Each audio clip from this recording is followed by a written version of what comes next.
गोद दहिया तोहार चिकन है लागल, गोद दहिया तोहार चिकन है लागल। तू जवान हो गइलू देखते देखते, गोद दहिया गोद दहिया तोहार चिकन है लागल, गोद दहिया तोहार चिकन है लागल। तू जवान हो गइलू देखते देखते, देखी तोहरा के चंदा लजाए लागल, देखी तोहरा के चंदा लजाए लागल।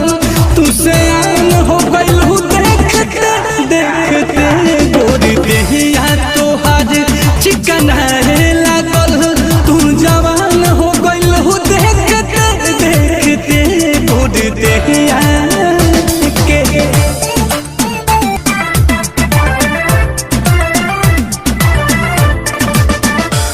कब बचपन बीतल ये पता ना चलल, कब बचपन बीतल ये पता ना चलल।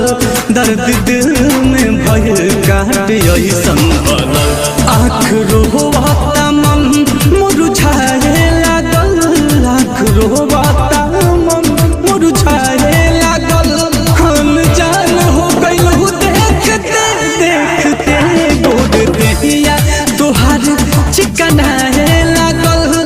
तू सयान हो गइलू देखते देखते,